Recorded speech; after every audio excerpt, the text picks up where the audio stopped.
Vous écoutez le supplément de Tech Café qui complète l'épisode hebdomadaire 388 qui a été diffusé le 19 novembre 2024. Dans cet épisode, on va un peu plus loin que les sujets abordés pour votre veille tech incontournable. Sam Bankman-Fried, le sulfureux fondateur de la plateforme de crypto-monnaie FTX, qui a été inculpé fin 2022 pour fraude. Bon, enfin, il y avait plein d'autres accusations, mais notamment fraude, va avoir droit à son film. On vous l'avait prédit d'ailleurs. C'est d'ailleurs l'occasion de parler un peu de l'actu des crypto-monnaies avec des gros guillemets. Il y a les actions d'Elon Musk avec le futur Department of Government Efficiency, le Doge, et avec le réseau social X. Et puis, plus globalement, il va être question de réseaux sociaux et d'une section matérielle.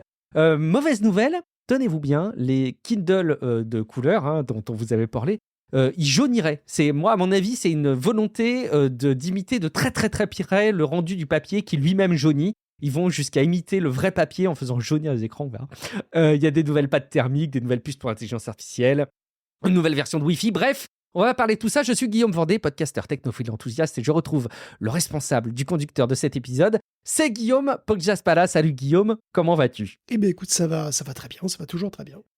Est-ce que tu t'étais équipé d'un Kindle Color et est-ce que tu as constaté qu'il jaunissait ? Eh ben pas du tout, mais c'est vrai que moi j'aime bien les liseuses, et les liseuses couleurs, ça me fait de l'œil quand même. Je dois Bah oui, t'avouer. Ouais. pour les mangas, les magazines, etc. Bon, on va en parler tout à l'heure. Merci beaucoup à Vincent Doyon et Axel Pernock qui sont le soutien Patreon, qui ont accepté de s'abonner sur patreon.com/techcafé ou de réévaluer d'ailleurs leur participation depuis la semaine dernière. Question, est-ce que vous avez déjà réfléchi à l'importance de Tech Café dans votre quotidien ? Est-ce que, entre nous, ça vous manquerait pas terriblement si les épisodes n'arrivaient plus ? Alors, je veux pas vous faire peur parce qu'on est là et on y restera le plus longtemps possible, mais qu'est-ce que vous diriez transformer votre expérience d'écoute de Tech Café en quelque chose de vraiment spécial ? Par exemple, vous pourriez donc vous rendre sur patreon.com/techcafé. Vous auriez des infos en avant-première à mon sujet, au sujet de Tech Café. Vous pourriez, en contrepartie, écouter donc vos épisodes préférés sans publicité directement dans votre app de podcast habituelle. En soutenant Tech Café sur patreon.com/techcafé, vous vous assurez en tout cas la pérennité de votre source d'information technophile préférée. Que vous soyez, vous connaissez mon credo, dans les transports, en train de bricoler, de faire du sport, ou même en plein ménage, même si vous avez des aspirateurs robots, le flux Patreon, c'est une veille techno de qualité qui est garantie dans le temps et qui vous permet de passer un bon moment. Vous ouvrez, en tout cas, là, dès maintenant, pendant que vous m'écoutez, votre navigateur, et puis vous pouvez vous rendre sur patreon.com/techcafé pour rejoindre la communauté de soutien. Sans autre forme de procès, on va parler réseautage. Vous allez voir que Guillaume a savamment orchestré plein de news qui peuvent très très bien se raccrocher à ce mot-clé du réseautage. Et je vous l'ai dit en intro, il faut qu'on vous tienne au courant de Sam Bankman-Fried. On avait dit qu'il aurait sa série Netflix, Guillaume, c'est pas tout à fait ça, mais pas loin. Oh oui, c'était presque évident à un moment ou à un autre. L'affaire FTX avec Sam Bankman-Fried aurait droit à une adaptation de TV, c'est du pain béni. Une ascension fulgurante et une chute météoritique, un scandale planétaire, une faillite historique, le tout avec un héros avec une coupe de cheveux complètement improbable, c'était obligatoire. Alors c'était déjà un livre en fait, un livre écrit par l'auteur de The Big Short, qui s'appelle Michael Lewis, et qui s'appelle Going Infinite, The Rise and Fall of a New Tycoon. C'était inratable et c'est Lena Dunham qui va s'occuper du film, qui est financé d'ailleurs par Apple et A24. L'affaire commence en 2022 et elle continue encore aujourd'hui, parce que FTX, enfin pas vraiment FTX qui est morte, qui est en faillite, mais l'équipe qui gère la faillite de FTX vient d'attaquer au tribunal Binance pour récupérer, attention, quand même, 1,76 milliard de dollars. Un montant astronomique, comme tout dans cette histoire, et qui vient d'un arrangement entre SBF et Changpeng Zhao au plus fort de la tempête. Alors c'est assez compliqué en réalité, puisque SBF a vendu 20% de ses cryptos à Binance, et c'était en 2019. Puis en 2021, FTX s'est retrouvé dans le rouge, sévèrement, et puis ils ont fait un deal. FTX rachèterait toutes ses parts via Alameda Research, donc qui est le fonds d'investissement géré par sa copine à SBF, et qui était d'une indépendance toute relative par rapport à FTX. Le rachat était équivalent à 1,6 milliard de dollars à l'époque, et comment dire, Alameda, il n'avait pas d'argent. Enfin, il n'avait pas assez d'argent, en tous les cas, ça c'est sûr. Et on était donc dans la fraude, Caroline Ellison le savait très bien, elle l'a certifié, SBF aussi le savait très bien, elle a témoigné, d'ailleurs, voilà, elle est un témoin clé encore dans cette histoire. Alameda, donc, allait devoir utiliser, sans le dire, des fonds de FTX qu'il n'avait pas non plus en réserve, et qui étaient donc des fonds de ses clients. FTX était donc encore plus dans la sauce, en réalité, après cette opération. Mais ce qui l'a fait tomber, effectivement, c'est la panique, c'est le bank run, c'est quand tout le monde a voulu récupérer son argent parce qu'ils n'ont plus confiance dans FTX, parce que finalement, tant que les clients conservaient leur argent là-bas, ça allait. Et ce bank run, il a été aidé, selon FTX, donc voilà, aujourd'hui, par une communication très étudiée de Changpeng Zhao, donc le patron de Binance, qui est évidemment concurrent de FTX. En particulier, il a dit que suite à de nouvelles infos, il voulait vendre en masse ses positions en FTT, le token de FTX. Il a fait plusieurs tweets comme ça, en fait, et il a créé une panique qui a fait boule de neige. Et puis, ça aboutit à l'effondrement d'un rival, et donc c'est tout bénef. Tout bénef, sauf pour les clients du rival. Or, Caroline l'explique bien, s'il avait juste voulu vendre, Changpeng, il n'aurait pas crié sur les toits, il aurait juste vendu, et puis c'est tout. Et puis, il n'y a pas eu de nouvelles infos. En fait, il savait déjà tout ce qu'il y avait à savoir. Changpeng aurait profité de la situation de faiblesse de son rival pour précipiter sa chute sans aucune considération pour les dommages collatéraux. C'est ce que dit FTX, donc qui en ce moment attaque Binance, mais pas que, qui attaque aussi Skybridge, Crypto.com, et même une association financée par Mark Zuckerberg, qui est une ONG apparemment, spécialisée dans le domaine législatif sur l'immigration, le cadre pénal de l'immigration, tout ça. Alors j'ai aucune idée pourquoi il attaque d'ailleurs tout ce petit monde, parce que pour Binance, on a quelques infos, pour le reste, je ne sais pas. En tout cas, je ne sais pas si ça aura la moindre chance d'aboutir, cette attaque contre Binance, mais on voit néanmoins que cette histoire est loin d'être terminée. Intéressant, on va pouvoir la suivre de près tous ensemble, en tout cas dès qu'il y aura du nouveau. Mais c'est l'occasion surtout, Guillaume, de s'actualiser un petit peu sur ce qui challenge un peu la réglementation des cryptos, n'est-ce pas ? Trump est président des cryptos, alors les républicains intéressés par le sujet, poussés par les lobbies, commencent déjà à bouger et à exiger que la SEC leur lâche la grappe. Il y a 18 États qui attaquent donc la Security and Exchange Commission qui, je cite, confisque unilatéralement tout pouvoir aux États. Alors la SEC a été plutôt active sur le plan des cryptos, ce qui en a fait la bête noire des professionnels du secteur. Et bon, c'est un sujet compliqué aussi par le fait que Gary Gensler, qui est boss de la SEC, est lui-même une personnalité très controversée et détestée d'à peu près tout le monde, et ça des deux bords politiques. Sa gestion de la SEC a été beaucoup critiquée, son management en particulier, il a toujours considéré que les cryptos étaient de son ressort, pour le coup, parce qu'il pense que ce sont des securities au sens classique, c'est-à-dire des titres au sens financier standard. Bon, c'est débattu, enfin, il y a quand même pas mal il y a des juges qui lui ont déjà donné raison, voilà, et bon, on va dire que c'est pas complètement délirant de considérer les cryptos comme des titres financiers. La question de l'indépendance par rapport au Congrès est aussi débattue, mais là encore, il y a des juges qui ont donné raison à la SEC dans les affaires contre Coinbase et Terraform. Donc Gensler, lui, par contre, comme sa gestion est très très particulière, ses agents le détestent, il est extrêmement dépensier, enfin bon, il était sur un siège éjectable, même avec Kamala Harris en poste. Mais donc il aurait pu être sorti avec Kamala Harris, là, avec Trump, c'est quand même plus simple, puisque s'il n'organise pas l'échange en place publique, il s'en sortira bien, quoi. Alors, qui va le remplacer? C'est un mystère. Je pense pas que dans notre calendrier de l'Avent, des nominations délirantes qu'on a eues ces derniers jours, on a celle du prochain patron de la SEC, peut-être que vous l'avez, moi je l'ai pas. Ce qui est sûr, c'est que les régulations sur les cryptos vont être attaquées très très significativement et qu'elles ont de bonnes chances de s'amenuiser considérablement dans les années qui viennent. Peut-être même, ça c'est vraiment ce que voudraient les patrons des cryptos, que la SEC ne s'occupe plus et que ce soit pas sur une autre agence et que en fait la SEC ne s'occupe plus du tout ce soit plus dans sa juridiction, quoi. Donc il y en a qui vont être contents, évidemment, à l'image des possesseurs de Dogecoin. Alors je précise quand même que rien que la nomination de Musk en tant que Doge du Doge a suffi à faire multiplier pratiquement par 4 la valeur du Dogecoin. Pourquoi ? Parce que les gens, je sais pas. Parce qu'acronyme équivalent, c'est tout, c'est comme ça, voilà. Parce que, oui, c'est logique. C'est logique. Écoute, je ne sais même pas si on va aller chercher plus loin une forme de logique, effectivement. On continue avec Elon Musk et avec l'avenir de X, n'est-ce pas, Guillaume ? Oui, on en parlait la semaine dernière comme d'un truc possible. C'est désormais officiel. Elon Musk est donc bien nommé à la tête du Department of Government Efficiency. Il cherche des gens comme nous, Guillaume.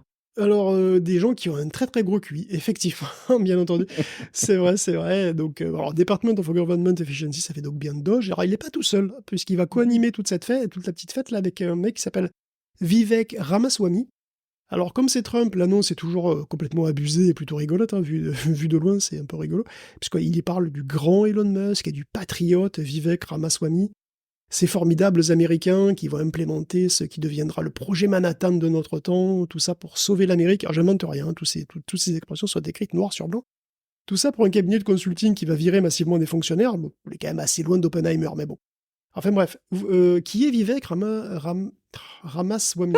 C'est dur, hein. C'est dur, c'est très très dur. Et que peut faire ce doge? Alors, En plus, je t'aide pas du tout, tu vois, je fais le malin, je me moque, mais je m'abuserai pas à essayer de le prononcer. Tu vois. T'inquiète. Et donc, je vais le refaire. Vivek Ramaswamy est un milliardaire qui a fondé une boîte pharmaceutique qui s'appelle Roivant Science, qu'il a quitté d'ailleurs pour diriger une société d'investissement. Là, c'est un milliardaire, hein. Il a une fortune estimée à $1 milliard. Il est peu connu du grand public, mais on l'a quand même vu se présenter aux primaires républicaines contre Trump. Il a rapidement abandonné. C'est un climato-sceptique affirmé, libertarien. À Harvard, il chantait même tout ça en rap, puisqu'il avait un nom de scène qui était Davek. Incroyable. Bref, c'est un conservateur anti-woke, anti-bureaucratie, comprendre anti-régulation d'aucune sorte.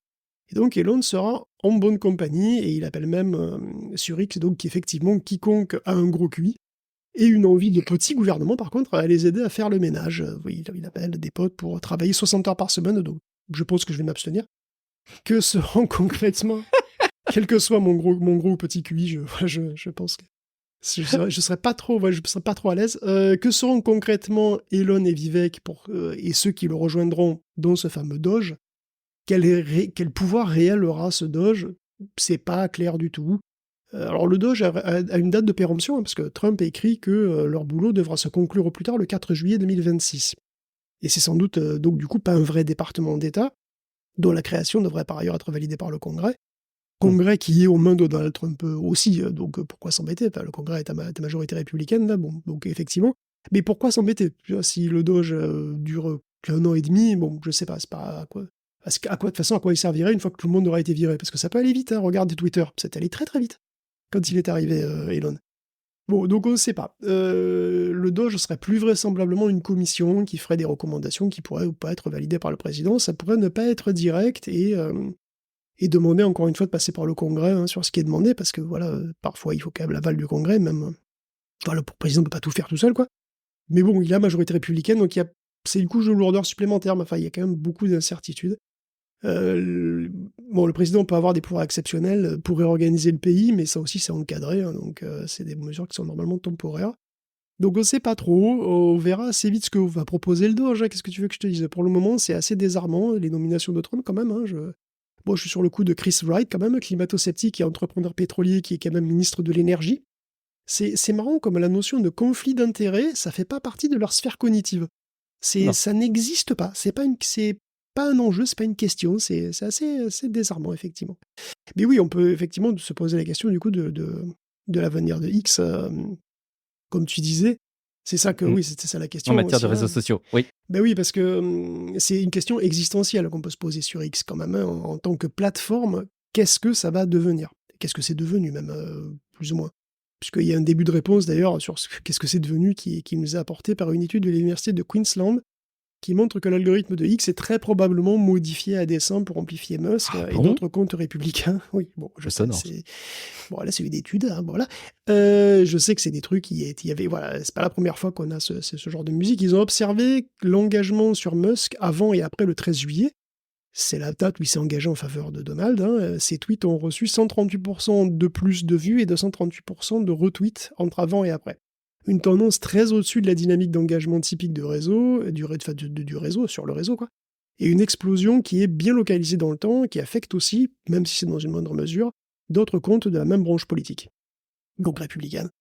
Les données sont un peu trop rares quand même pour tirer des conclusions définitives, mais effectivement, c'est pas la première fois qu'on entend cette chanson. Le Wall Street Journal, il y a 3 semaines, affirmait que les tweets étaient poussés par l'algorithme, enfin les tweets politiques étaient poussés par l'algorithme, quoi que vous puissiez faire, et que c'était pas n'importe quel tweet politique.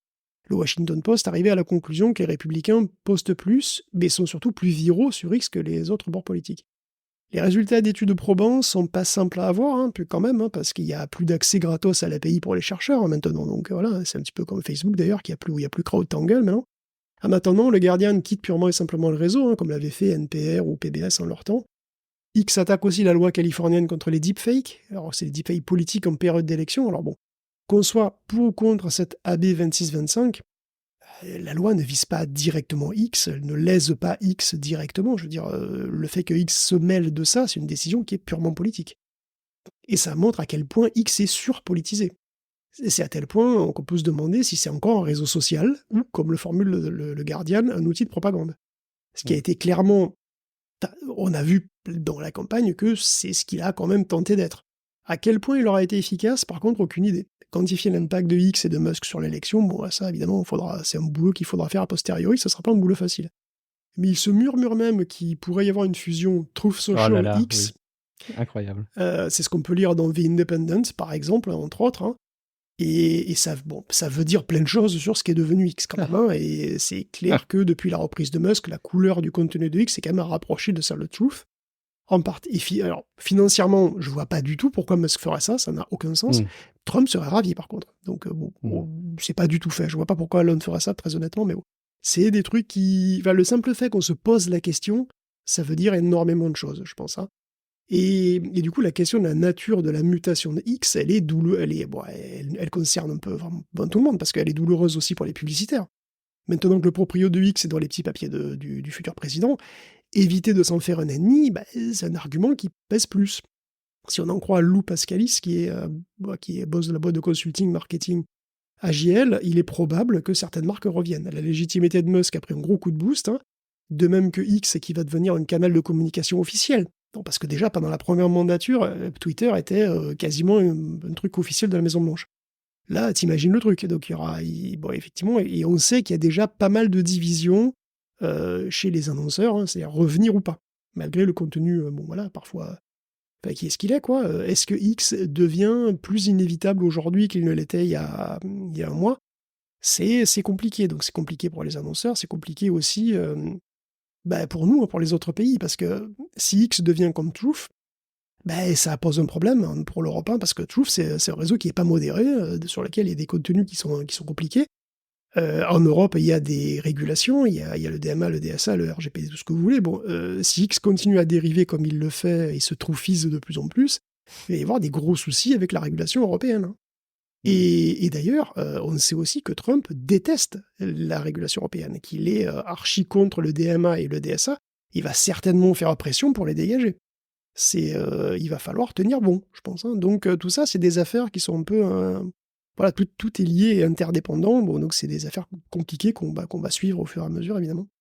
Ne vous battez pas trop pour X, hein. À mon avis, ce truc, faut le laisser tomber, le laisser pourrir dans son coin.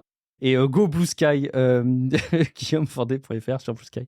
Mastodon aussi, pour d'autres raisons. Franchement, les interactions, et on retrouve beaucoup de populations qualitatives que moi je trouvais sur Twitter, sur Blue Sky. Guillaume, on va aller se pencher du côté de Google, qui pourrait lui aussi être un peu embêté sur le plan légal. Hein. Et oui, que va-t-il arriver à Google, qui a été jugé coupable par le département de la justice américaine d'abus de position dominante, de monopole et tout ça, tout ça. D'après Bloomberg, on s'achemine quand même vers des mesures de rémédiation assez sévères. Hein. Le département va demander au juge que Google vende Chrome. Le souci étant que Chrome est hyper dominant en tant que navigateur et qu'il récolte des signaux qui servent à améliorer la recherche. Et donc cette synergie Chrome Search est anticoncurrentielle, puisque personne ne peut faire pareil, quoi, globalement, et donc voilà, c'est d'où la demande qui est vraiment radicale. Et c'est pas fini, puisqu'il serait aussi demandé qu'Android soit séparé de Search et du Google Play. Pour les mêmes raisons, en fait, de soucis de trop grande synergie, il faudra que ça devienne des entités indépendantes. Le département de la justice va aussi demander, pour sa part, ce qui demande aussi à ce que Google fournisse plus d'informations et de contrôle aux annonceurs, qu'ils fournissent plus d'options aux sites web qui veulent pas que leurs données soient utilisées pour les IA, et que même que les résultats du moteur de recherche puissent être licenciés, c'est-à-dire utilisés par d'autres boîtes, moyennant paiement éventuellement. Et tout ça, c'est violent. C'est très violent. C'est potentiellement même catastrophique pour Google. Hein. C'est son cœur de métier qui est chamboulé très profondément si tout ça se réalise. La VP de Google dit... elle dit pas autre chose, hein, en rajoutant que ça serait aussi, bien entendu, une cata pour le consommateur, les développeurs et l'Amérique dans son ensemble, parce que, bon, évidemment... Alors, ça, c'est ce qu'on s'attend à ce que le département de la justice demande. On ne sait pas ce que va décider le juge. On verra bien. Même s'il suit ses demandes, bon, de toute façon, on s'attend à ce que Google fasse appel, et ça pourrait aller jusqu'à la Cour suprême, à tel point d'ailleurs que le changement de présidence pourrait aussi influer sur le destin final de Google. Puisqu'on sait très bien que Trump, désormais, ne souhaite pas un démantèlement de Google. Est-ce qu'il va juger que c'est trop dangereux et que, du coup, il y a un pan de l'industrie américaine qui est menacé? Bon, Je sais pas. Du coup, le destin de Google, ça devient une véritable série à suspense pour les prochaines années, hein, parce que ça pourrait prendre du temps. On va le suivre. Et puis pendant qu'on parle de Google, on peut parler un petit peu de YouTube. Bon, d'ailleurs, de manière générale, je crois que ça ne concerne pas que YouTube, hein. Je crois que ça concerne la partie pub de Google. Mais il va falloir s'attendre à ce qu'il n'y ait plus de pub politique globalement dans l'Union européenne, Guillaume. Exactement, on parle de Google toujours, puisque là, ils viennent publier un communiqué qui est en rapport avec la décision d'arrêter les pubs politiques dans toute l'Europe. Alors, c'était déjà le cas en France, au Canada et au Brésil, hein. Et tout ça, ce sera à cause du TTPA. TTPA, ça veut dire transparent sur le ciblage des pubs politiques, mais bon, pour le truc en anglais, quoi. Mais voilà, c'est ça que ça veut dire, c'est pour la transparence sur le ciblage des pubs politiques. Et du coup, moi, je dis franchement, bah super.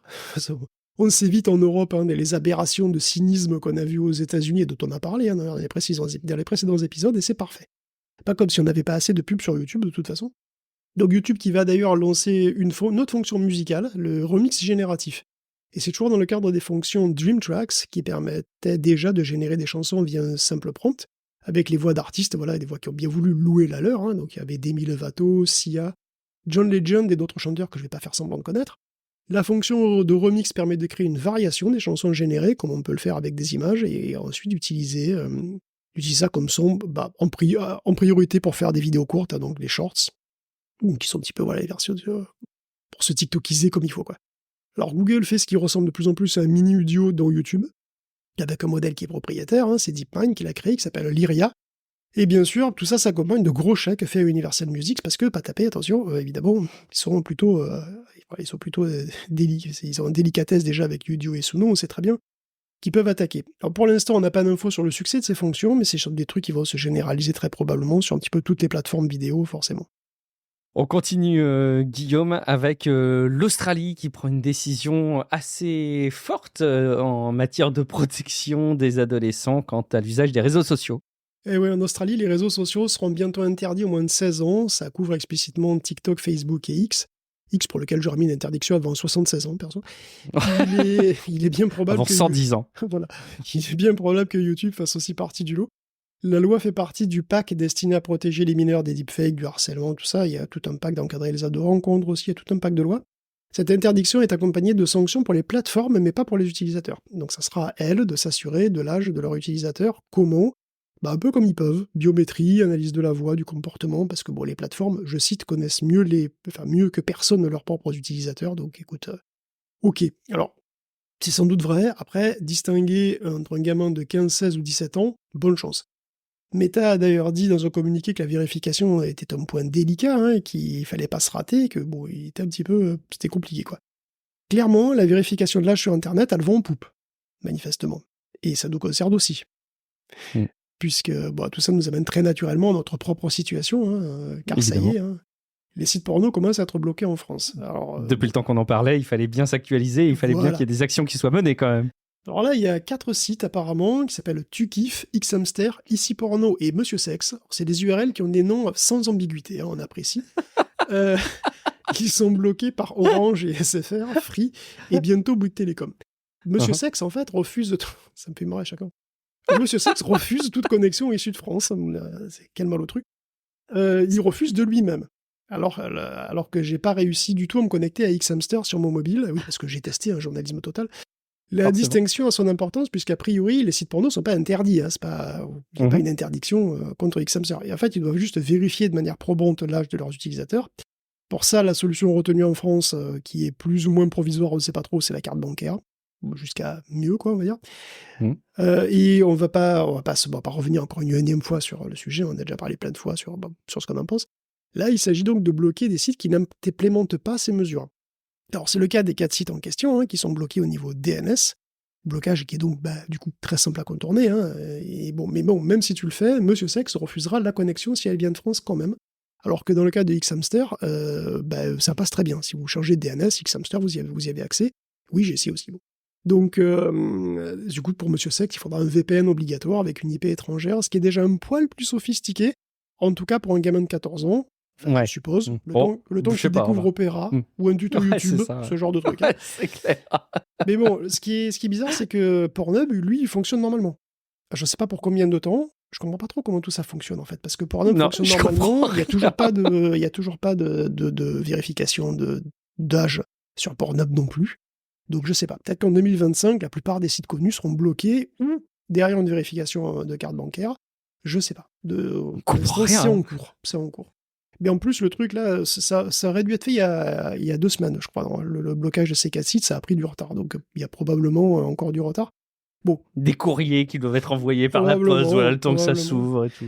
Bon, de toute façon, maintenant qu'il y a du porno génératif, est-ce que c'est si grave, hein, tu vois? Et puis, Santa Luce. Santa Luce Eh est oui. là pour vous, petits pêcheurs. Et C'est une anecdote, mais qui illustre, voilà, bon, elle illustre évidemment la très classique, les règles 34, hein, c'est-à-dire que si ça existe, il y a une version porno. Et c'est le cas de Luce. Luce, la mascotte du Vatican pour le jubilé 2025. Le jubilé, c'est tous les 25 ans, il y a eu un jubilé en 2000. Et c'est aussi le cas l'an prochain. À Rome, c'est l'effervescence, donc n'allez pas en Rome en 2025, enfin, sauf si vous êtes catholique, parce que tout est en travaux. Enfin voilà, hein, donc pour le tourisme, c'est vraiment pas le moment idéal. Mais bon, bref, Luce, donc lumière hein, en italien, c'est une mascotte toute mignonne, toute kawaii même, puisqu'elle a été très commentée parce que justement, elle a une esthétique très manga, censée ah ouais, séduire cette jeunesse c'est égarée malin. hein, qui est la nôtre, tout à fait. C'est malin. Elle a les cheveux bleus et un petit bâton de pèlerin et elle croit qu'elle a même un petit Un chien, imperméable. un Ce qui vient imperméable Picardie, jaune. sans doute. Sans doute, parce que bah, je sais pas si elle fait si elle fait, ouais, bon, je sais pas si elle fait le pèlerinage. En tout cas, forcément, il existe des versions érotiques de Luce. Je veux dire, ça n'a rien de surprenant. Mais comme on est en 2024, elle n'a pas juste quelques visuels coquins. Elle en a une infinité. Parce que Luce a des modèles, des LoRa de Stable Diffusion dédiés. Des modèles qui peuvent se combiner à d'autres très doués pour générer des mangas érotiques, ce qui fait que vous avez bah voilà, vous pouvez générer à l'infini des images de Luce érotiques. Bon, du coup, bah écoute, peut-être pas exactement comme prévu, mais Luce est devenue une star, elle est devenue vraiment Ah virale. oui. Ouais, une sacrée star, effectivement. Elle a même droit à sa minute de gloire dans Tech Café.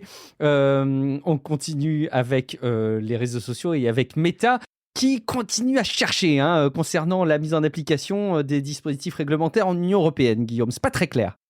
Oui, on se termine la section avec quelques petites infos méta qui fracassent les prix, c'est normal, c'est bientôt Black Friday. Non, ça n'a rien à voir, hein, heureusement, c'est permanent. On avait déjà discuté du cas Facebook-Instagram en Europe, hein, dans le cadre du RGPD DMA. On doit pouvoir refuser de se faire pister, refuser de partager trop de données avec Meta, et pouvoir utiliser les services quand même. Mais bien sûr, un utilisateur qui ne partage pas de données, c'est un gros manque à gagner pour Meta, et qui du coup veut faire payer les utilisateurs en Europe qui ne sont pas d'accord pour se faire cibler. Le plan, c'est de faire payer 10 € par mois pour avoir Facebook sans pub, 12 € si vous passiez par les applications iOS ou Android, et ça peut monter très vite parce que c'est par personne. Donc il y a un prix pour chaque compte additionnel, hein, mais si vous êtes 4, bon, bah, c'est quand même pas donné. Ça a été jugé excessif, et il y a même des actions dans ce sens, bon, c'était considéré comme une sorte de consentement forcé, qui est d'ailleurs d'autant plus forcé que vous avez moins de sous. Et donc c'est pas très bien passé. Alors, pour apaiser les tensions, Meta fait un geste, hein, c'est 40% de moins, c'est désormais 6 € par mois, ou 8 via les applis, et 4 € le compte supplémentaire. Et ils font une concession supplémentaire, c'est une concession entre guillemets, ils font des pubs pas trop personnalisées. Il y a une possibilité d'avoir des pubs qui soient uniquement en lien avec des infos de base, sexe, âge, localisation, et uniquement en fonction de ce que vous regardez pendant la session, pendant une session de données, quoi. Et puis après, ça part. Donc c'est un ciblage très light, qui suffit évidemment pas pour Meta et pour ses annonceurs, hein. Et donc ces clients, qui ont donc moins de valeur, se verront soumis à des publicités en plein écran et impossible à skipper, impossible à passer. Donc, vous avez 3 possibilités. Vous avez le ciblage maximal comme d'habitude, hein, voilà, qui est gratuit. Vous Ouais. avez aucun ciblage, mais tu payes. Ou vous avez un ciblage minimal et tu as des pubs beaucoup plus chiantes. Ciblage à la carte. Alors, qu'est-ce que tu préfères? Des bras de 4 mètres ou une jambe en mousse? J'adore. Enfin, c'est difficile hein, de faire un choix là-dessus, Guillaume. Bon, ça sent les interrogations. Je suis pas sûr que tout ça convienne de toute façon au régulateur. On le suivra. Et puis, pendant qu'on parle de Meta, ils se prennent une claque, 800 millions d'euros d'amende. Mais pour un truc que j'avais pas vu venir. Je dois dire, je dois être honnête, j'avais pas vu venir ce problème-là. Pourtant, quand on y réfléchit, c'est normal. C'est la vente d'occasion, Guillaume. Oui, et oui, décidément, Meta et l'Europe, c'est le grand amour, hein. Ils viennent de se prendre une amende de 800 millions d'euros. Encore une fois, pour pratique anti-concurrentielle. Et ça concerne leur marketplace, leur bon coin à eux, que j'ai jamais utilisé. Du coup, moi non plus, je l'avais pas vu venir, parce que je connais pas du tout. Évidemment, j'utilise pas Facebook, donc forcément. Donc c'est leur service de revente hein, qui a un beau succès, et il semblerait qu'une part de ce beau succès soit due à la synergie entre ce marketplace et le reste de l'écosystème Meta. En particulier, le cœur de métier de Meta, c'est quand même la pub ciblée, et puis ça serait dommage de ne pas utiliser cette expertise pour montrer au bon moment des produits du marketplace. Des annonces qu'on ne peut pas choisir de ne pas voir d'ailleurs. Mais bien sûr, ni eBay ni Le Bon Coin ne peuvent faire pareil et faire apparaître leurs annonces de produits, des produits qu'ils ont en stock, pile poil au bon moment sur Facebook quand tu cherches quelque chose voilà, qui a un rapport. Quoi. Mais encore, Meta utilisera des informations que lui fourniraient d'autres annonceurs pour favoriser son propre marketplace. Bon, Margaret Vestager, du coup, part en beauté, faut le dire, quand même, faut reconnaître, à 800 millions, joli. Meta est pas content et voit pas du tout les choses pareilles, parce que pour lui, c'est exactement l'inverse. C'est Le Bon Coin ou eBay qui sont les plus forts. Et il fait, en fait, c'est un nouvel entrant, c'est un petit David qui doit lutter contre plusieurs Goliaths sous stéroïdes, et il veut défendre le consommateur contre ces Goliaths, tu comprends? Alors, bon, c'est pas juste. Non, c'est pas juste, effectivement. On va presque le plaindre. Guillaume, merci beaucoup pour cette revue autour du réseautage et tout ce qui était applicatif réseau. Et puis, on se doit forcément de parler matériel. Je sais qu'il y a bon nombre d'entre vous qui aiment ces rubriques où on explore en profondeur les avancées en matière de tech. Quand on parle d'ailleurs des entreprises du matériel, une entreprise qu'on suit de très très près, c'est Nvidia, et justement du nouveau du côté de Nvidia, Guillaume. Oui, alors bon, c'est un peu des rumeurs, mais bon, c'est toujours d'après The Information. Nvidia aurait quelques petits soucis avec Blackwell en termes de chauffe. Alors Blackwell, c'est sa toute dernière génération de puces, donc les B100, B200, qui suit les H100 et qui est destiné à inonder le marché du calcul haute performance pour l'intelligence artificielle. Tout le monde se les arrache, même si ça coûte très très cher, ça coûte 30 000 balles ou plus, et que ça consomme énormément, puisque c'est entre 700 et 1000 watts selon les variantes par puce. Or, 1000 watts par puce, c'est quand même beaucoup. Et Blackwell, du coup, nécessite un refroidissement liquide, donc de réfléchir pas mal au design des serveurs en général pour les accueillir. Alors, l'info, c'est juste que Nvidia aurait plusieurs fois demandé des changements aux fournisseurs de rack parce que ça chauffait trop. Donc, soit c'est pas si étonnant, c'est pas forcément inquiétant pour Blackwell lui-même. On sait que la puce chauffe, et on sait qu'il faut faire avec et que ça va être lourd. Ce que ça pourrait, par contre, annoncer, c'est qu'on commence à arriver aux limites des designs des serveurs standards actuels.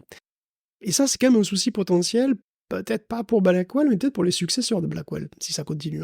Parce que changer radicalement, parce qu'on n'arrive plus à refroidir, c'est pas forcément impossible. On pense à des solutions comme l'immersion totale ou ce genre de trucs qui sont en étude, mais question infrastructure et nouveaux investissements et bordel à gérer, c'est pas la même chose.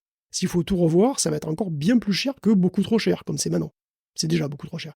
Si tu regardes Blackwell, c'est une puce énorme, qui consomme énormément et qui utilise déjà des nombres sur 4 bits. Comment tu vas faire après? Sur quel plan tu vas pouvoir encore accélérer les choses? Sur quoi tu vas pouvoir gagner? Nvidia veut absolument sortir une puce tous les ans et doubler la puissance tous les ans. Mais les process de fabrication, ils ne le permettent pas. En tout cas, pas facilement. Je veux dire, si tu gagnes 10 ou 15% d'une année sur l'autre, c'est déjà énorme. C'est moins d'une année sur l'autre en général. Donc après, qu'est-ce que tu fais? Changer la précision des nombres, ça c'est fait. On est passé de 16 à 8 bits et maintenant 4 bits sur Blackwell. Aller au-delà, c'est peut-être possible, mais c'est pas évident. Et pour augmenter la fréquence et le nombre de cœurs par chip, ou même le nombre de chiplets, si ça chauffe déjà à mort avec ce que tu as là, et tu vas pas pouvoir augmenter la fréquence, c'est terrible, mais même augmenter le nombre de cœurs ou augmenter la taille de la puce, c'est encore augmenter la chauffe. Donc si à 1000 watts, tu es déjà aux limites, comment tu vas envisager la suite? Or, si Nvidia présente une nouvelle puce qui est que marginalement meilleure que l'ancienne, vu les prix, les gens ils vont garder ce qu'ils ont. Et donc ça va être la cata pour l'action, qui doit pas être loin de son pic. Que les investissements dans l'IA ralentissent bientôt, c'est assez probable, et que les puces Nvidia n'avancent plus aussi vite, c'est aussi tout à fait possible. Et dans tous les cas, l'action Nvidia devrait finir par redescendre. À moins que Nvidia soit sauvée par une bonne vieille pâte thermique. Ah oui, alors effectivement, il faut que tu nous en parles. Je te dois une confession, Guillaume. Quand j'ai commencé vraiment à mettre les mains dans le cambouis des unités centrales et à monter mon propre PC, la première fois, j'ai vu ces histoires de pâte thermique, je me suis dit, est-ce que c'est bien utile? Ça me semble bizarre de foutre une pâte comme ça, je vois pas en quoi ça aiderait. Regarde le radiateur. Jambon, quoi. Non, mais rien, tu vois, je mettais le radiateur la première fois dessus. Bon, j'ai vite compris que c'était indispensable, mais il y a quelque chose de magique dans la pâte thermique, le fait de comme ça évacuer la chaleur. Et puis, il y a peut-être du mieux encore, Guillaume. Non, mais ça l'évacue pas, ça la transmet. Il y a des chercheurs de l'université du Texas qui ont mis au point une nouvelle pâte thermique. Alors, je pensais pas qu'on pouvait encore innover sur cette mixture grise, pas très sexy, mais néanmoins nécessaire, effectivement, à tous les PC du monde, ou même sur toutes les puces du monde qui ont un radiateur sur la tête. C'est vraiment... L'idée, vous le savez, alors oui, effectivement, vous le savez, c'est d'optimiser le contact entre la puce et le radiateur. Parce que ça a l'air lisse comme ça, le métal. Mais pas du tout. C'est plein de trous, c'est plein de bosses, c'est plein d'infractuosités qui sont microscopiques, qu'on ne voit pas, mais qui sont autant de poches d'air qui résistent beaucoup trop au transfert de chaleur. Et donc, une bonne pâte, elle va créer une interface homogène entre le dos de la puce et le radiateur qui va s'occuper de dissiper les watts. Une bonne Tu dis pâte... bien mieux que moi à quoi ça sert. Oui, ok, ça va, j'ai compris. Non, mais c'est pas ça, mais enfin, je veux dire, ben, de toute façon, une bonne pâte, pas trop molle, pas trop dure, c'est ça qu'il faut. Quoi. Une pâte al dente. Donc, une pâte al dente, elle doit tenir la chaleur et la transmettre le mieux possible. Et donc, au Texas, ils ont réussi à créer une nouvelle pâte qui est entre 56 et 72% meilleure que la meilleure solution existante. Ils ont pu dissiper 2760 watts sur une surface de 4 x 4 cm. Alors, c'est un mélange de galinstan et de céramique. Alors, le galinstan, c'est un alliage de gallium, indium et étain. C'est un truc qui est liquide à température ambiante et qui d'ailleurs remplace le mercure dans certains thermomètres. Les céramiques sont en nitrate d'aluminium et le tout est mélangé avec un contrôle extrêmement précis par mécanochimie. Donc, apparemment, c'est vraiment... bon. Pour le faire, apparemment, ça n'a pas l'air facile, mais ça créerait... En fait, ça créerait un gradient à l'intérieur du mélange qui ça permettrait un gradient de chaleur optimal à l'intérieur du mélange. Alors ça paraît anecdotique et en fait ça l'est pas du tout parce que avec un transfert de chaleur significativement meilleur, on pourrait aussi plus efficacement refroidir les puces. C'est plus facile de sortir la chaleur des puces et donc c'est aussi plus facile de sortir la chaleur des serveurs. Et donc c'est un enjeu majeur dans les data centers, dont une partie significative de l'énergie est utilisée pour le refroidissement. On peut aussi mieux maîtriser la chauffe au niveau local. Hein. C'est ça le truc, on peut extraire plus facilement le truc, ce qui pourrait du coup être fort utile à Nvidia en ce moment, pas apparemment. Bah écoute, tant mieux. Un peu de pâte al dente, j'adore. Des nouvelles puces pour l'intelligence artificielle, Guillaume. Oui, en attendant que l'action Nvidia ne s'effondre, pour le moment, ça roule toujours très bien quand même hein, pour le calcul de performance. Et les Blackwell, apparemment, sont à la hauteur de leur réputation. On a fait des tests en vraie grandeur, donc il y a des benchmarks qui ont été faits, donc c'est un ensemble de tests qui se veut réaliste et orienté machine learning. Hein, c'est la dernière version du MLPerf, qui comprend 6 tâches. Donc il y a des détections d'objets, de la génération d'images, des algorithmes de recommandation, de la classification, et aussi du fine-tuning d'un modèle de Llama 2, de grande taille, hein, et même un entraînement à partir de zéro d'un modèle GPT-3. Alors, c'est pas un entraînement complet, sinon ça prendrait trop de temps pour un simple test, mais c'est une première phase, donc c'est amener à un checkpoint spécifique de GPT-3. GPT-3 qui fait quand même 175 milliards de paramètres, hein, et puis le Llama 2 en question, c'est 70 milliards de paramètres. Donc c'est un benchmark qui est très lourd, que vous ne pouvez pas faire chez vous. Enfin, si vous pouvez le faire chez vous, pensez à notre Patreon. C'est parce que quand même, en ce qui concerne les LLM, donc, hein, parce que donc il y a une vraie partie modèle de langage, hein, l'entraînement à partir de 0 de GPT-3, donc Blackwell double les performances par rapport à son prédécesseur qui était les Hopper, les H100. Et pour le reste, c'est un petit peu moins rapide et on est plus sur du 60% de plus en performance, ce qui est quand même tout à fait correct, hein, très honorable. Alors, vas-y. Oui, Vas-y, non, je te laisse continuer. Nvidia n'est pas le seul testé, il y a aussi Google, qui arrive avec son nouveau TPU, un TPU de 6e génération, les Trillium, qui offre pas moins de 3,6 fois plus de performance que les TPU V5e sur l'entraînement des modèles de langage. Alors, ça pète comme ça, mais bon, il faut quand même voir que les TPU V6 offraient sur cette tâche-là que 55% des performances d'un B200. Donc en fait, les TPU V6 sont plus proches des anciennes générations, c'est-à-dire les H100 de Nvidia. Bon, pour bien voir à quel point les serveurs modernes sont puissants, à votre avis, combien de temps faut-il à 64 H100, donc même pas la dernière génération, hein, 64 H100. 64 H100, c'est assez peu pour les standards actuels, c'est pas grand-chose en fait. Donc, vous prenez 64 H100, et combien de temps il faut pour entraîner à partir de 0 la première version de Stable Diffusion? Oh, j'en ai aucune idée. Oh, j'ai aucun point de repère. Qu'est-ce que c'était? Je peux pas te dire. Ah bah allez, vas-y, au hasard. Je sais pas, je sais pas, un mois? Une semaine, un mois, un jour? Un mois. Allez, un mois. 6 minutes. Oh, oui, d'accord, ok. D'accord. Et... Ça bouffe quand même les points de repère qu'on peut avoir parce que j'imaginais quand même que c'était bien plus long de l'ordre de quelques minutes, c'est clair. C'était plus long. À l'époque où ils ont sorti Stable Diffusion, c'était des jours, des semaines.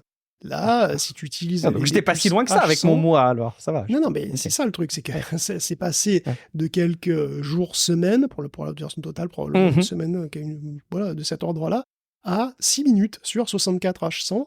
Et si vous utilisez alors si vous avez 64 TPU V5, donc vous avez 10 minutes, et là encore, c'est matériel qui n'est pas top niveau, hein, pour le coup, c'est du bon matériel, mais pas top niveau. Si vous passez à 512 accélérateurs H100, ce qui est encore pour les standards modernes en nombre très raisonnable, hein, c'est-à-dire GPT-5, il est entraîné sur, sur beaucoup, beaucoup, beaucoup plus que ça. Eh ben, vous passez à moins de 2 minutes pour entraîner de zéro le premier Stable Diffusion. Alors ça, c'est pour les tests focalisés sur le deep learning, mais on a aussi une mise à jour du classement du top 500 sur les plus gros ordinateurs du monde en calcul scientifique généraliste, c'est-à-dire la puissance de feu brute en double précision. Et là, c'est AMD qui se démarque, puisque l'ordinateur le plus puissant du monde, désormais, c'est El Capitan, qui aligne 1,74 hexaflops, c'est-à-dire 1740 pétaflops, ou encore, si vous préférez, 1 740 millions de teraflops, c'est-à-dire vraiment, vraiment beaucoup, beaucoup de PlayStation 5. J'avoue. Cette machine est fabriquée par Cray et regroupe des AMD, des AMD EPIC de génération 4, et des Radeon Instinct MI300A, donc c'est un total look AMD. Full AMD. Et d'ailleurs, c'est aussi le cas de Frontier, qui est un autre ordinateur hexaflopique, donc il fait au-dessus de 1 million de teraflops. Et le troisième, c'est Aurora, qui lui est basé sur des puces Intel. Et donc on voit qu'il n'y a pas de Nvidia, en réalité. Alors il y a des Nvidia dans plein de gros ordinateurs, mais en fait, Nvidia est beaucoup plus focalisé deep learning, et pour les plus gros ordinateurs du monde, c'est quand même AMD qui rafle le truc, et aussi un peu Intel. Toutes ces belles machines sont d'ailleurs dans des laboratoires de recherche américains, dans le Lawrence Livermore National Laboratory, dans le Oak Ridge National Laboratory, dans le Argonne. Tu le dis bien. National Laboratory. Voilà. Exactement. Bah écoute, magnifique. Merci. On continue avec du côté de l'Asie, avec le Japon, qui investit de son côté, et Taïwan qui s'inquiète peut-être. Oui, le calcul, la puissance de calcul, c'est devenu un enjeu stratégique. On a vu les US et l'Europe lancer des plans pour réindustrialiser et se réapproprier la production de semi-conducteurs. Et le Japon suit le mouvement avec un plan à 65 milliards de dollars. D'ici la fin de la décennie, d'ailleurs, il pourrait même aller jusqu'à 100 milliards entre aide publique et investissement privé. Et tout ça, c'est pour soutenir la production de puces au Japon et le développement de l'intelligence artificielle aussi. Alors, ces efforts vont quand même principalement s'orienter vers Rapidus Corporation, qui est un nom encore complètement inconnu, mais qui pourrait devenir assez populaire si, comme ils le souhaitent, d'ici en 2027, ils arrivent à fabriquer des puces à 2 nanomètres. Donc ce serait... Alors 2 nanomètres, c'est ce que TSMC espère lancer en 2025. En 2027, TSMC serait à 1,4 nanomètres selon sa feuille de route, ce qui veut dire que Rapidus serait juste un cran en dessous que TSMC, ce qui est donc très... Oui, je sais. Ce qui est donc très très honorable quand même. Rapidus serait donc vraiment pas loin derrière, et il pourrait graver des processeurs pour des appareils haut de gamme, et ça ferait de lui un concurrent sérieux d'ailleurs pour Samsung ou Intel. Donc on ne sait pas du tout où ils seront en 2027 pour être honnête. Rapidus a été fondé par 8 grosses boîtes japonaises, parmi lesquelles Sony, Toyota, SoftBank et NEC. En 2022, ils ont commencé une collaboration avec IBM pour un node 2 nanomètres avec des transistors à nanofeuilles, donc comme chez Samsung et chez Intel, enfin en tout cas ceux qui arrivent chez Intel l'année prochaine. Les travaux pour la nouvelle usine ont commencé à Chitose, à Hokkaido, en 2023. Et donc le rêve absolu des Japonais, évidemment, ce serait de revenir comme dans les années 80. Je ne sais pas si vous vous souvenez, mais dans les années 80, le Japon était en totale pointe sur l'électronique, et en fait, il produisait la moitié des puces mondiales à cette époque. C'est fou. Les puces made in Japan étaient partout. Alors ça n'arrivera pas, c'est évident, mais en tout cas, ça n'arrivera certainement pas ni en 2027 ni en 2030. Mais Rapidus pourrait donner au Japon une bien meilleure indépendance industrielle, et potentiellement aussi à d'autres pays. Ça va dépendre effectivement de à quel volume ils peuvent produire leur propre semi-conducteurs. Donc le 2 nanomètres, c'est presque le présent de TSMC, puisque voilà, ils vont le lancer bientôt. Et c'est le process top, c'est le top niveau de TSMC. Et du coup, c'est un process qui va garder pour lui pendant un moment. En fait, il va le garder jusqu'à ce que ce soit plus le top niveau. Tout simplement parce que stratégiquement, Taïwan veut protéger ses technologies en empêchant TSMC de produire du 2 nanomètres ailleurs que dans le pays même. TSMC a des usines ailleurs, aux États-Unis en particulier, et elles feront du 2 nanomètres. Et Apple compte dessus, mais plus tard. Pour le moment, les puces top niveau resteront sur le sol taïwanais. C'est une sorte d'assurance contre formes diverses d'agressions, on peut dire. En tout cas, selon TSMC, avec l'arrivée du 2 nanomètres, la Chine aurait 10 ans de retard sur eux. Enfin, la Chine. Qu'est-ce que ça veut dire, la Chine ? C'est pas l'avis des Chinois. L'avis des Chinois, ils sont persuadés que Taïwan, c'est la Chine. Donc, ils sont au top niveau. Donc, tout va bien. Ils vont pas attaquer. Jusque-là, ça va. Finalement, pour eux, tout va bien. Ça reste à l'intérieur de la Chine, cette production de nanomètres. Tout va bien. On continue avec Amazon et Annapurna. Guillaume, aucun rapport avec Annapurna Interactive au passage. Absolument, aucun rapport, c'est vrai d'ailleurs. Mais c'est vrai, Amazon, dans tout ça, eux aussi, ils produisent des puces, et ils offrent même de la puissance de calcul à des universités. C'est l'initiative Build on Trainium, qui offre des réservations sur des clusters AWS équipés donc en puces Trainium, qui sont utilisables pour mettre au point de très gros modèles de deep learning, et les chercheurs peuvent l'utiliser d'ailleurs un peu comme ils veulent, puisqu'Amazon fournit un accès de bas niveau, il n'y a pas besoin d'utiliser un framework particulier, tu peux vraiment faire ce que tu veux. Et tout le code est développé dans le cadre de cette initiative sera en open source, et il y en aura pour 100 millions de dollars de temps de calcul alloués à divers projets, ce qui est quand même vraiment sympa. Et c'est d'ailleurs Annapurna Labs qui s'occupe de ça en particulier, et c'est eux qui sont à l'origine des Trainium, de ces puces Trainium, et c'est une boîte israélienne qui a été rachetée par Amazon en 2015. Ils ont commencé par designer un CPU généraliste, qui est sur architecture ARM, qui est devenu le Graviton, et donc les descendants des Gravitons qui sont largement accessibles sur AWS et qui sont des processeurs serveurs à prix très compétitifs qu'AWS évidemment propose volontiers. Et c'est aussi eux qui ont désigné donc les Trainium, dont la version 2 est déjà en test chez Anthropic. Anthropic, donc le rival d'OpenAI, qui est backé par Amazon. Entre autres, mais c'est vrai qu'Amazon a quand même injecté 4 milliards dans Anthropic. Les Trainium 2 arriveront sur AWS pour le public en décembre, mais ils ne remplaceront pas les GPU NVIDIA qui y sont disponibles. Il y a une demande pour les GPU NVIDIA, et donc elles vont rester. Les Trainium sont une manière de réduire la dépendance vis-à-vis d'autres constructeurs et d'offrir des services de deep learning low cost aussi, parce qu'on voit déjà par exemple qu'il y a des offres Inferentia qui sont 40% moins chères. Inferentia, c'est une autre ligne de puce qui fait que de l'inférence, pas de l'entraînement, donc on peut que utiliser des modèles, on ne peut pas en fabriquer sur ces puces-là, mais par contre elles sont très efficaces pour l'utilisation des modèles. En tant que prestataire cloud majeur, Amazon investit massivement pour se maintenir au niveau de la concurrence, et puis s'étendre aussi, comme ses compétiteurs, il y a une explosion comme ça des data centers quand même, on en parle assez souvent, et quand même Amazon a en 2024, il aura en 2024 vraisemblablement investi 75 milliards de dollars dans son cloud, et en 2025, si on en croit en DJSI, ce serait encore plus. Alors c'est beaucoup plus qu'en 2023 pour le coup, c'est presque 2 fois plus je crois. Donc avec cette échelle, évidemment, l'intégration verticale, c'est un gros plus. Parce que tu peux tout choisir, tu peux tout personnaliser, et tu peux tout optimiser.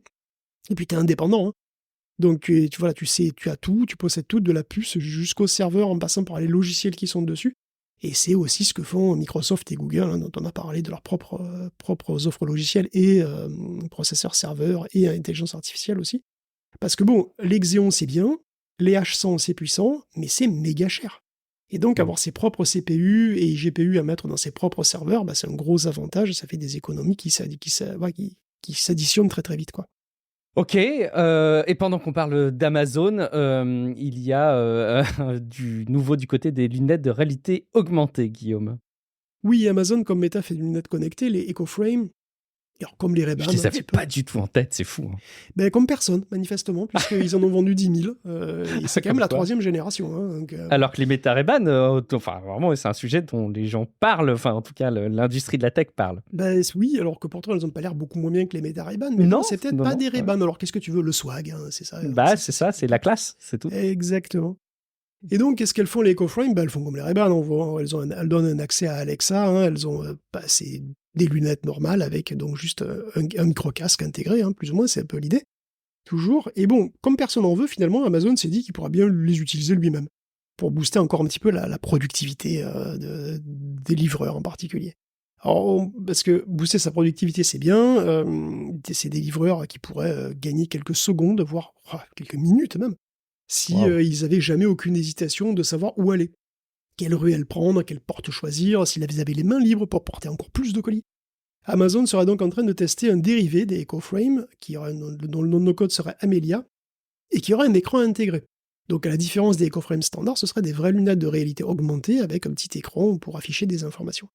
Le livreur pourra donc avoir une carte devant les yeux, voilà, les directions donc alors devant les yeux et dans les oreilles aussi, et donc être encore plus productif pour ça. Alors ça ce sera le cas si les lunettes ont suffisamment de batterie, c'est pas du tout, parce qu'on sait que c'est quand même difficile sur des lunettes connectées, qu'elles sont suffisamment confortables à porter toute la journée, pas gagné non plus, même si les EcoFrame pour le coup sont relativement légères et sont des lunettes très normales on va dire, et que bien évidemment il faut aussi que les cartes et des lieux pertinents soient disponibles, parce que souvent les livreurs finalement ils ont surtout des problèmes pour s'orienter à l'intérieur des bâtiments. Ce sera utile évidemment à l'extérieur, dans les rues, tout ça, mais à l'intérieur des bâtiments encore plus. Ce serait cool d'avoir des cartes pour ça, mais avoir des cartes de l'intérieur des bâtiments, je sais pas, ça pourrait être assez compliqué. Et il faut aussi évidemment que ces lunettes soient pas trop chères à produire, parce qu'il y en a beaucoup qui vont finir sous un carton, sous une roue de camion ou sous un talon, donc pas non plus qu'elles coûtent 4000 balles chacune, quoi. Donc tout ça, ça fait quand même pas mal de conditions. C'est pour ça que, pour l'instant, c'est juste une expérimentation, qu'il est possible que dans le futur, des livreurs Amazon soient équipés de lunettes de réalité augmentée, mais que c'est pas du tout certain. C'est intéressant de voir que ça continue là-dessus. Et puis, j'en viens à ce sujet mentionné en intro qui te donne des sueurs froides. En tout cas, tu en jaunis, Guillaume. C'est les problèmes de décoloration ou de coloration jaune des écrans des Kindle couleur. C'est un tout petit follow-up, parce qu'on avait parlé effectivement des licences Colorsoft d'Amazon. Elles ont un léger problème, c'est un écran qui a tendance à jaunir, comme tu disais, comme les vieux bouquins. C'est pour faire plus vrai, mais bon, là, c'est un peu rapide quand même. Alors du coup, Amazon a stoppé les livraisons et travaille sur le souci dont on ne sait pas grand-chose, sinon qu'il semblerait être apparu après une mise à jour software, mais c'est pas clair, parce qu'il y a aussi des hypothèses que ce soit matériel, en rapport avec le filtre collé sur l'écran. Ce serait une bonne nouvelle. Enfin, une mauvaise nouvelle, pardon, c'était matériel. Carrément. Le Colorsoft utilise des filtres de couleur, une technologie qui n'est pas toute jeune, pour colorer l'encre, enfin ce que vous voyez de la couleur de l'encre, mais c'est une technologie qui n'est pas trop chère, ça a été la première à utiliser, qui pompe beaucoup de lumière, c'est assez sombre ce qu'on a comme rendu avec ça, et le revêtement du coup sur l'écran doit être très très très transparent. Et il est possible que ça soit pas, que ce soit de là que ça vient, c'est-à-dire que ce revêtement, qui est un revêtement qu'Amazon avait choisi tout seul, dont il s'était vanté même, c'est possible qu'il soit pas si transparent que ça, ou qu'il ait des petits soucis dans le temps, on sait pas trop. Donc, en tout cas, il faut attendre un petit peu avant d'opter pour un Colorsoft, quoi. Eh ben, patience, ne vous jetez pas dessus. Et puis, on termine avec une invention quand même assez intéressante. C'est les Coréens qui proposent une nouvelle conception de roue, Guillaume. Mais pourquoi réinventer la roue ? Ben oui, une petite news semi-robotique assez marrante. Les Coréens réinventent la roue et en plus, elle n'est pas ronde. Enfin, pas toujours. Roue, en fait, c'est une sorte d'assemblage de modules attachés circulairement autour d'un centre qui ont tous une certaine autonomie pour s'en rapprocher ou pour s'en éloigner. C'est en fait le centre qui tire plus ou moins fort sur chaque segment. Et donc la roue peut changer de forme en fonction des contextes dynamiquement. Elle peut par exemple être plus ou moins plate et en contact avec le sol, façon chenille de tank, ou elle peut se déformer encore plus nettement pour passer au-dessus d'un obstacle. On peut avoir un fauteuil roulant avec seulement 2 roues, façon Segway, mais qui soit tout à fait stable, parce que en fait c'est des chenilles, dessous c'est plat. Et c'est sans doute la manière la plus simple de visualiser, c'est une espèce de croisement entre une roue et des chenilles de tank. Et le tout ajustable comme on veut en temps réel selon le terrain. Donc ces roues peuvent rouler sur des obstacles qui font quand même 1,3 la taille de son rayon, donc en fait plus grande que son rayon, ce qui est même assez impressionnant, et même carrément monter des escaliers. C'est des roues qui ont aussi qui sont aussi leurs propres amortisseurs, du coup ça amortit les chocs direct. Alors pour le moment, ça peut pas rouler trop vite, c'est 30 km/h maximum, mais ça suffirait pour des fauteuils roulants, ça suffirait pour des rovers tout-terrain, même des rovers martiens, pourquoi pas un jour. Ce genre de truc, donc c'est plutôt intéressant.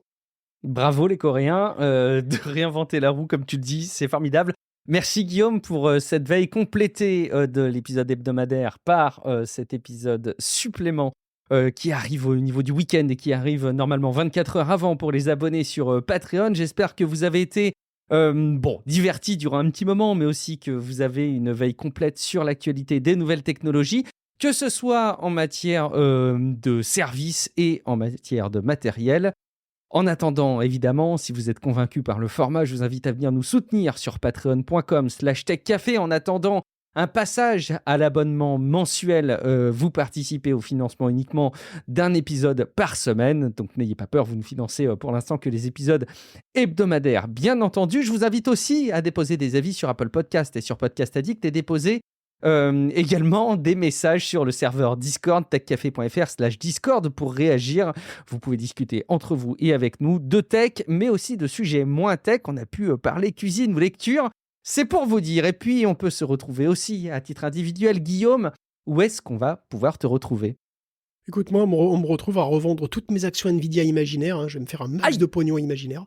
T'en avais pas même un petit morceau d'action ? Et non, malheureusement pas. Mais ça doit exister, je pense, dans un jeu vidéo de trading comme ça, où t'as des valeurs réelles, mais t'achètes pour de faux. Tu gères ton portefeuille imaginaire. Mais c'est certain. Il y en a, je crois qu'il y en a plein. Il y en a plusieurs. Il y a du fantasy football, il y a du fantasy stock market. Ça paraît complètement logique. Ah, ça m'excite tellement. Excellent. Je vais me rouer sur les cryptos, moi, plutôt. Je vais acheter du Dogecoin en veux-tu, en voilà, parce que voilà, ça a du sens. Merci Guillaume, je suis Guillaume Vendée. Vous me retrouvez sur Blue Sky, sur Instagram, Mastodon, guillaumevendée.fr et dans quelques jours pour un prochain épisode de Tech Café. Ciao à toutes et à tous. Ciao à tous.